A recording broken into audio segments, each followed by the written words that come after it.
In the beginning, there was a race of giant lizard reptilian creatures called titans who laid very tiny eggs. They could also breathe fire, and also shoot these weird sound wave things. I don't really know.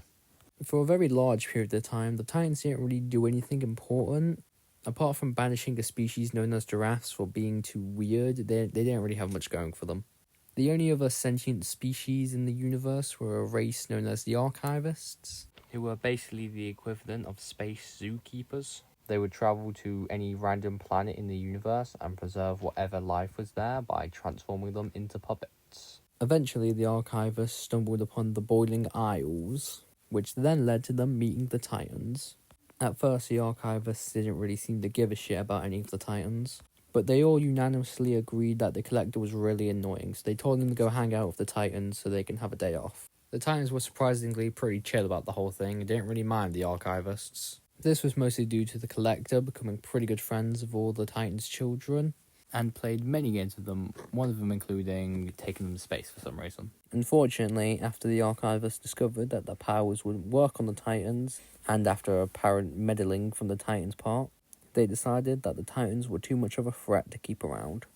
This escalated rather quickly and led to the archivists attempting to exterminate all the Titans. Unfortunately for the archivists, they had never actually fought a species as strong as the Titans, and there was no way they could actually beat all of them. So instead, they decided to destroy all land on the planet and set the air on fire to get rid of them. At some point, a humanoid species known as witches thought the archivists' slaughter of the Titans was pretty sick, so they started a fan club about them.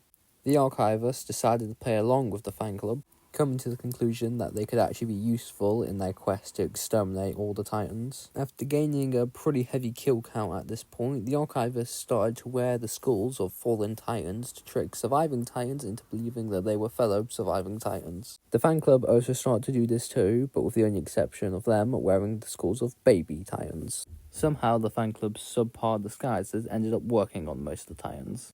About halfway through the war, one of the archivists came across the Owl Beast. The Owl Beast, who had no idea what was actually going on, got nabbed by the archivist. Fortunately for the Owl Beast, the archivist spent so long monologuing they managed to break out of the net and fly away. The archivist, who wasn't really too bothered about the whole thing, had already tied the Owl Beast down to a curse by that point, so had no real reason to give chase. But just to be safe, he shot the Owl Beast with a fireball mid-flight. The Owl Beast, not understanding that it was tied to the curse by that point, attempted to fly away several times. The Owl Beast did this for a while, eventually tiring itself out. Fortunately, the archivist never actually went down to go pick up the Owl Beast once it's been tied to its curse, so it just laid there for a bit. Despite getting their ass kicked for the majority of the war, the Titans had actually developed quite a large kill count of archivists. The only two remaining archivists at this point were the Collector and one I'm just going to call the Grand Huntsman, while there was only one remaining Titan.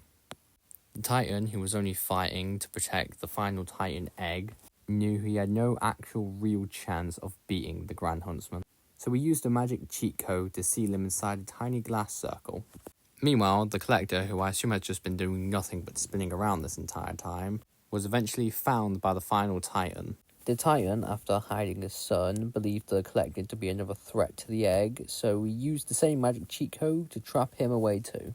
The event made so much noise it actually ended up waking up the Titan's son within its egg, but he couldn't really do much due to being a fetus. After feeling fulfilled knowing that there was no apparent threat to his son, the Titan eventually went to rest, succumbing to its wounds. Eventually, the Titan's son hatched from its egg. After crawling around aimlessly for a bit, he eventually came across the babysitter, the last Titan commissioned, knowing that he wouldn't be around for a son. Due to the archivist's desecration of the Boiling Isles, the only actual places for any species to live now were on top of Titans' corpses. Eventually, a civilization of witches began to inhabit the final Titan's body. They managed to find the Collector's prison, which was just lying on there, and somehow knew it was important enough to hide inside the Titan's head for safekeepings. But they didn't just plop it in the Titan's head. No. They built a whole ass temple within his forehead with a weird door puzzle and a literal dinosaur to stop anyone from getting it.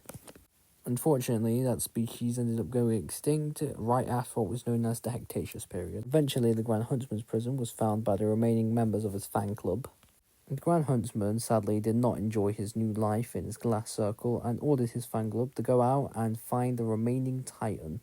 knowing that the power of a titan is enough to free him from his prison. Okay, that was part 1. Bye.